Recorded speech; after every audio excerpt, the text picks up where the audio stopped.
1 ಗಂಟೆಗೆ ಕವನ್ ಕಾಂಪಿಟಿಷನ್ ಒಂದು ಇಟ್ಟಿದ್ವಿ ರಂಗಮಂದಿರನಲ್ಲಿ.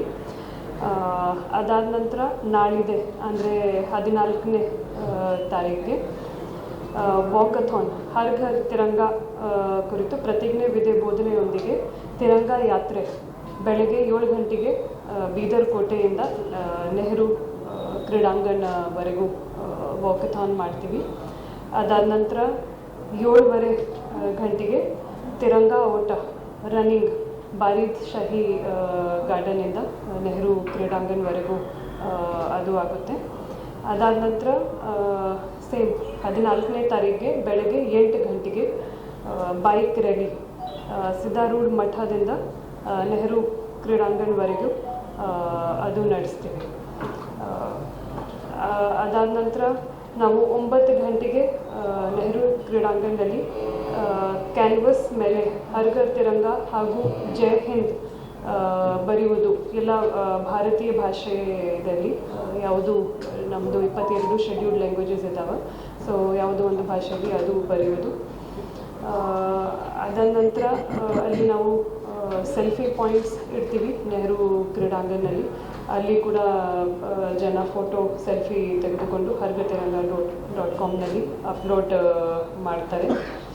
10 ಗಂಟೆಗೆ ಸೇಮ್ ನೆಹರು ಕ್ರೀಡಾಂಗಣದಲ್ಲಿ ನಾಳಿದೆ 14ನೇ ತಾರೀಕಿಗೆ ಇದು ಖಾದಿ ಗ್ರಾಮೋದ್ಯೋಗ ಆ ಡಿಪಾರ್ಟ್ಮೆಂಟಿಂದ ಮತ್ತು ಇದು ಬುಕ್ಸ್ ಮತ್ತು ವಸ್ತುಗಳು ಎಕ್ಸಿಬಿಷನ್ ಅದು ತಿರಂಗ ಮೇಳ ಅಂತ ನಾವು ಒಂದು ಮಾಡ್ತೀವಿ. ಅದರ ಜೊತೆಗೆ ಎಲ್ಲ ಜನರಿಗೂ ವಿನಂತಿ, 13ನೇ ತಾರೀಕಿಂದ ನಾಳೆಯಿಂದ 15ನೇ ತಾರೀಕುವರೆಗೂ ತಮ್ಮ ಮನೆ ಮೇಲೆ ಧ್ವಜಾರೋಹಣ ನಡೆಸುವುದು ಲಾಸ್ಟ್ ಕಳೆದ 2 ವರ್ಷದಲ್ಲಿ ಎಲ್ರಿಗೂ ಡಿಸ್ಟ್ರಿಬ್ಯೂಟ್ ಕೂಡ ಆಗಿತ್ತು. ಅದು ಒಂದು ಯೂಸ್ ಮಾಡಿ ಧ್ವಜಾರೋಹಣ ಕೂಡ ಮಾಡಿ. ಮತ್ತು 15ನೇ ತಾರೀಕಿಗೆ ಬೆಳಗ್ಗೆ ಮೇನ್ ಫಂಕ್ಷನ್ ಫ್ಲ್ಯಾಗ್ ಹೋಯಿಸ್ಟಿಂಗ್ ಏನಾಗುತ್ತೆ ಅದು ಆಗುತ್ತೆ. ಅದಾದ ನಂತರ ಸಾಯಂಕಾಲ 6 ಗಂಟೆಗೆ ಕಲ್ಚರಲ್ ಆ್ಯಕ್ಟಿವಿಟೀಸ್ ರಂಗಮಂದಿರ ಅದು ನಡೆಸಲಾಗುತ್ತೆ. ಇವೆಲ್ಲ ಆ್ಯಕ್ಟಿವಿಟಿ ನಾವು ಲೋಕಲ್ ಜನ ಸಹಯೋಗದೊಂದಿಗೆ ಮಾಡ್ತಾ ಇದ್ದೀವಿ. ಅದರಲ್ಲಿ ಎಲ್ಲ ಪಾಪ್ಯುಲೇಷನ್ ಯಾರ್ಯಾರಿದ್ದಾರೆ ಎಲ್ರಿಗೂ ವಿನಂತಿ, ಇನ್ನು